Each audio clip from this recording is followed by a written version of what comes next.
Hi, I'm Jason Sterling, and this is an RM Cascadian Gamer Dad video. Please hit like, subscribe, and notify, and as always, thanks for watching. Now, we begin part 2 with Reg and Patrick out in the plaza. They're hanging out with Max, and the savior of the Spice District, the new guy on the scene, Gerald, approaches Reg and Patrick out in the plaza. And he is walking from his new building, the World Imports building. So he walks over and he introduces himself, and Reg, of course, says, okay, well, how can I help you? Think it's going to be something to do with the neighborhood association, naturally, and it kind of is. And Tom says, well, even though you probably don't recognize me and don't know me, I am looking for ideas for my new building, the World Imports building, right? And he sits down with Reg and he says, he wants to bring in some retail and some condos, of course, just to rehab the building. He's not going to knock it down. And maybe some light sort of manufacturing or industrial, sort of computer manufacturing is what he's looking at, bringing in an outfit that manufactures and sells computers. Reg is a little surprised, of course, because the auction is not for a couple of months, right? The auction is not coming up for a couple of months. But as Tom points out, you don't have to wait for the auction if you're willing to pay for that building outright. If you're willing to satisfy the tax lien, satisfy the mortgage lien, pay all the back fees and stuff that's owing. Plus, maybe, like I said, you probably cut a deal with both the bank and the city. I'll give you more than you'll get at auction, but I'll give you less than what you're asking for right now. And he bought the building out from underneath Axiom, who he doesn't really like all that much anyway. And he's going to move in. He's been watching Reg. Okay, let's say that. He's been watching Reg with the Spice District, and he wants a piece of that too, right? That's what he's selling here. I want a piece of this too. I want to redevelop this building and help redevelop this district. And there's a little bit of a catch. He feels like since he and Reg dovetail so well with their aims and their ideas for this district, he'll help Reg run as its representative, right? After all, they have the same ideas. They have the same plan in place. And if Reg really wants to make effective use of his platform, right? If he really wants to help this district, he needs to be this district's representative. He can really affect change. Now, Reg is immediately, of course, like, are you crazy? I'm not a politician. I'm not even running, right? The election's going on, or the campaigning is going on. There is the incumbent is running for the spot, and a couple of other people that have gotten almost no notice, right? So Reg is like, yeah, no, I'm not a politician. Now, Tom thinks that's a good idea. He's not a politician. After all, Axiom is not a politician, and Axiom is running for the representative of the Uptown District. So why shouldn't Reg run here? Axiom's sort of family relation, not really. He and Reg and Julie never married, but that's Max's mom, Julie, never married. But, they are tied through Max. Why doesn't Reg go ahead and run for the poorest district in San Myshuno as a counterbalance to Axiom running for the wealthiest district in San Myshuno? And then to kind of, push the pot a little bit further, he says, your representative doesn't even live in this district. Are you aware of that? Reg, of course, says, of course, he has to live in this district. He has to. You have to live in the district in which you're running and which you're representing. And Tom says, well, sure, he has an apartment here and an office here, but he actually lives in a penthouse that his wife owns through her family in the fashion district, right? So he is kind of a resident in the Spice District by name only. He's also in the back pocket of Axiom. They're very good friends. And Tom thinks like maybe that's time for that to come to an end. And Reg is the perfect guy. He's already on TV. He's already getting media. What better way, strike while that iron is hot, jump into the race at the last minute, and see if you can't win. So Reg, of course, says, why me? Why me?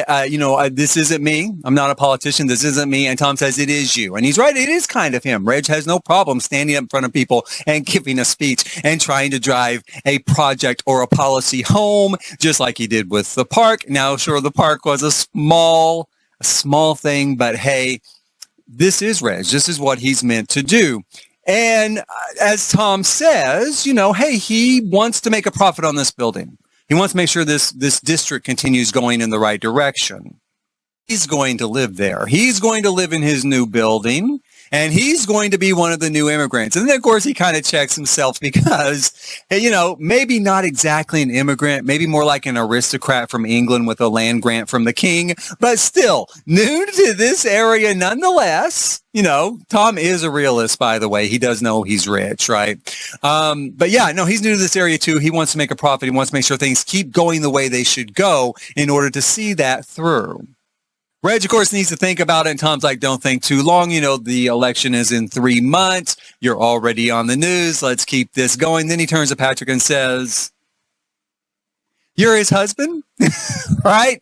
And Patrick, of course, is like, no, I'm not his husband. No, I'm not his husband. But, I mean, he's not available. He's not available, but I'm not his husband. We're dating. We're not exactly dating. We're more than dating. So Patrick doesn't really know what to call it, right? He's going to fumble over his words a little bit because this is the first time probably anyone said, you know, what are you two? Are you two together? Right? Are you together, or do you just live across the hall? I mean, obviously they're here with this kid. They're always running around with this kid. It seems like they're married. Are you married? They're not married.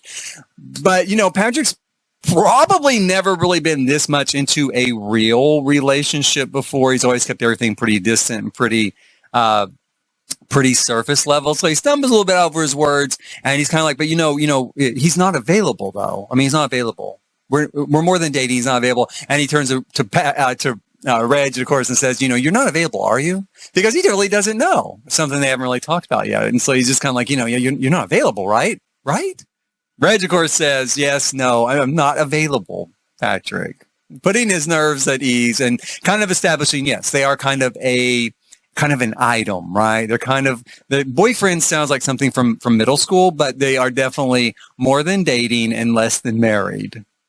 Tom finds that probably a little bit amusing, you know, and says, yes, okay, well, convince him to do it. And Tom leaves. Tom heads back to his building. He's going to take a look at this place, figure out where he's going to put his apartment, right? And Patrick, of course, says, Reg is like, yeah. And Patrick's like, do it.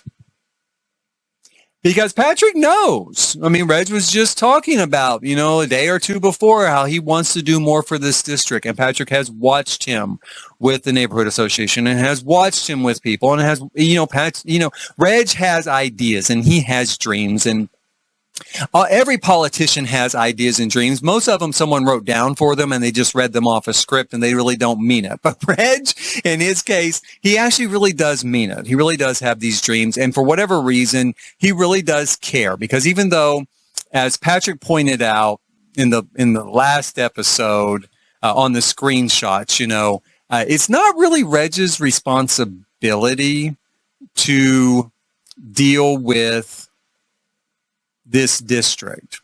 And as Reg said, you know, well, then whose responsibility is it? And Patrick's been thinking since that point too, whose responsibility is it? Well, maybe it is Reg's responsibility, simply because Reg is there and willing to take on the responsibility. Maybe that's how those sort of things happen. Now, the big question is, how is Tom going to get Reg elected?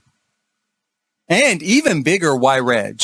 Because there is a reason why Tom is interested in Brian Reginald and his son Max. There's a reason why he bought that building and he's moving in there, and he intends to stay there for a long time. As he goes to the fashion district to talk to a friend of his who owns the Chestnut Tree printing press, right? Or the Chestnut Tree Press. They don't do a lot of printing anymore. They have moved into the digital age, but the Chestnut Tree was an original sort of newspaper of San Myshuno for a long time.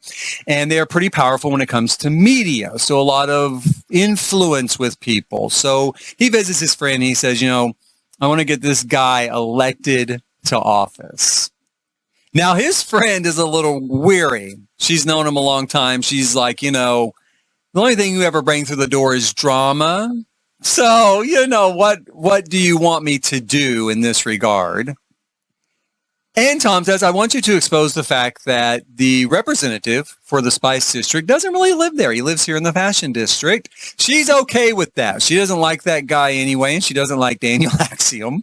And so, in fact, a lot of people don't like Daniel Axiom. I think Daniel Axiom is definitely like a bit like Trump in real life. I think sometimes you're almost forced to work with him, and you have to because he's in construction and stuff like that. But it's like a necessary evil, emphasis on the evil, and you just try to get in there and get it done and get out and not, come away too dirty from it all, right? So she's fine. She's like, yeah, we'll go ahead and expose that. We'll go ahead and kind of run some press on it.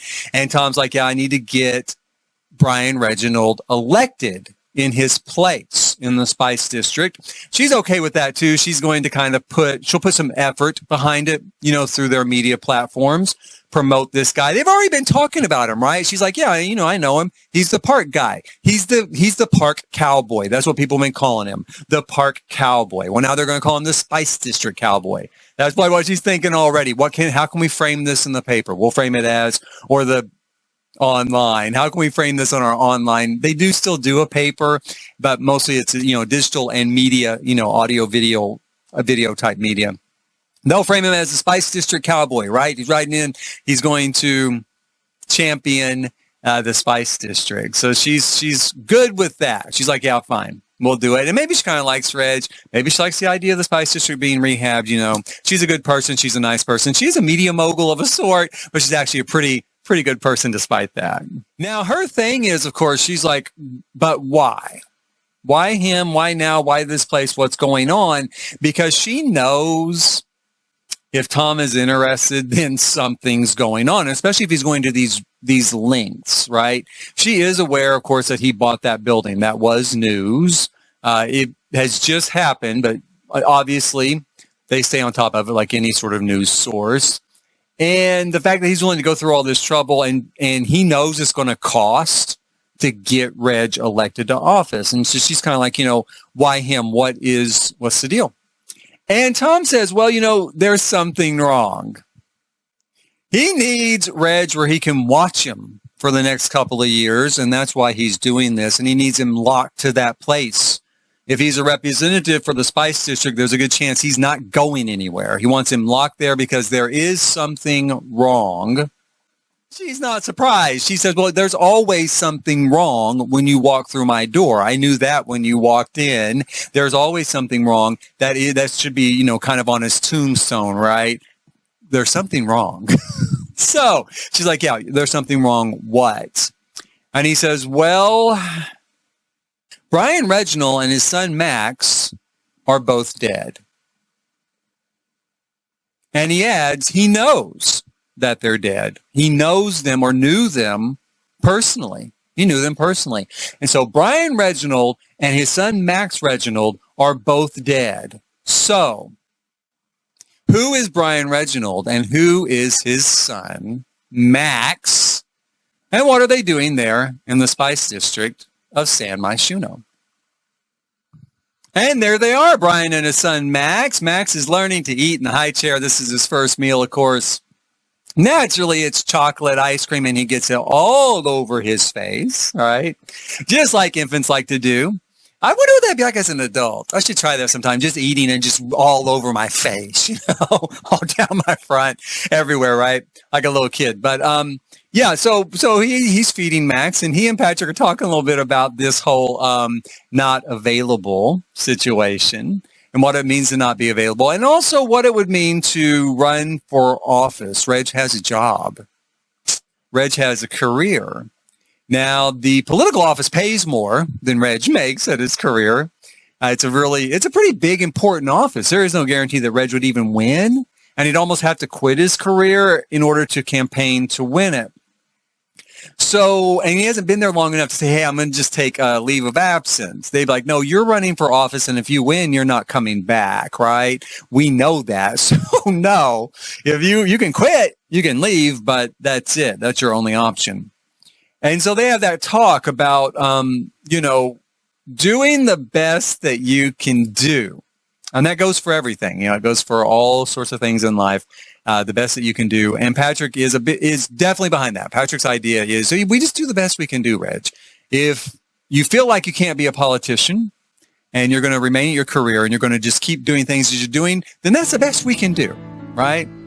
And right now, the fact that we're both not available is the best that we can do too. And That is the step for this time, doing the best they can do.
And that's it for this time. Next time, Yankee Doodle Dandy and the Thanksgiving Day. Reg and Patrick, of course, continue with Max as a little baby. And spoiler alert, yes, of course, Reg runs for office. So Reg starts on the campaign trail. He takes a big leap of faith. He quits his career. Yeah, they wouldn't give him a leave of absence. He quits his career. He's going on the campaign trail, but he's very popular so far. And people are ready to kind of get rid of that guy that was, especially when it comes out that he doesn't really live there. Basically lives in the fashion district all the time. Wasn't a big favor with people anyway. He was just the guy who was there. And Reg has all this money behind him. They can put out ads. They can put out information. He is probably going to win, right? So he hits the campaign trail. Tom hits the investigation trail because something's wrong. Because Brian and Max are dead. So he goes to visit an old friend of his, who is never very happy to see him. And they discuss that situation. So I hope you'll join me then next time for episode 4 of the RM Cascadian, Growing Together. Please hit like, subscribe, and notify. And in the meantime, thanks for watching.